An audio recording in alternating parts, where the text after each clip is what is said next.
Speaking in generalities, as we all must do when speaking of groups, homosexuals and atheists have a lot in common. For example, both groups claim to have been born that way. And well, in a way, I guess that's true. It's called original sin. But, so atheists claim to have been born atheists, and that's, of course, only given a certain definition of atheism from the sect or denomination of atheism that claims to merely lack a God belief. Of course, they were also born Earth is roundists, right? I mean, they also lack that belief at birth. So being born in a certain way has absolutely nothing to do with the accuracy or erroneous nature of a claim. I mean, it's a form of the ad hominem, aka genetic fallacy. But, I mean, if atheists want to claim that atheism is based on as much intellect as can be mustered by an infant, then, well, I guess they painted themselves into a corner with that one. On the homosexual side, they claim to have been born that way. But, of course, here we must distinguish between impulse and action, so that it may very well be that they were born naturally attracted to people of the same gender, but they do make the choice to carry that impulse into an action. That is to say, they choose the homosexual lifestyle. That is a choice. So the impulse may not be a choice, but the action certainly is. That's why homosexuality is a choice. And of course, being born homosexual, if they are, that also doesn't make it right. I mean, that has nothing to say on the morality of it or anything else. I mean, for example, we're all natural born bedwetters. So does that mean I should be bedwetter pride in my adulthood? You know, I mean, that's just goes to show that being born in a certain way has absolutely nothing to do with what happens thereafter as far as the validity of a worldview or action. Now, stereotypically, you will notice that homosexual males are effeminate and homosexual females are what they call butch, so masculine, right?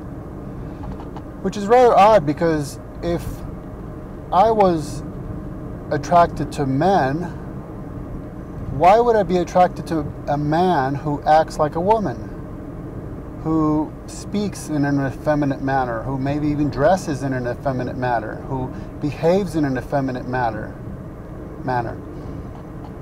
Or if I was a homosexual woman, why would I be attracted to a woman who dresses like, looks like, and behaves like a man? That just goes to show you that something's off. Something is off. That is to say, homosexual women are attracted to masculinity, homosexual men are attracted to femininity, but then something happens along the way. Something goes wrong. Likewise, atheists claim that it is ignorant and superstitious to believe in an omnipotent and omnipresent administrator of the universe who is invisible and intangible. That is to say, we cannot hear God, taste God, touch God, or smell God. And there's some strange ideas right there. The smell of God. The New Cologne by Benny Hinn. Okay, sorry. But atheists do believe in the laws of thermodynamics, which are what? Are administrators of the universe who are omnipotent, omnipresent, invisible, and intangible. So you see, they know through whatever it may be, through the inward prompting of the Holy Spirit, through their soul, through science or philosophy, whatever it might be, they can see that such is the fact. But then something goes wrong. Just something goes off along the way. And for atheists, I would think that it's because atheism is autotheistic. That is to say, the atheist wants to do away with God and place themselves in God's place so that they function according to the consoling delusion of absolute autonomy and lack of ultimate accountability. So therefore, they get rid of a personal God who would have something to say about their behaviors, right? He might judge them.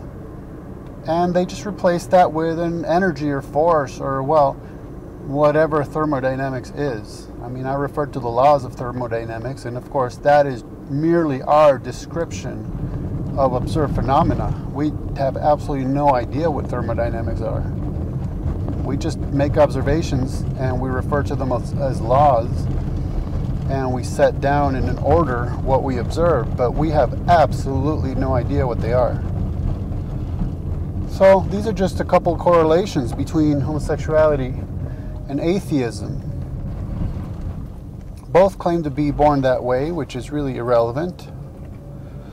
Both go part of the way towards what the reality of what should be the norm would seem to be, and yet something goes wrong along the way.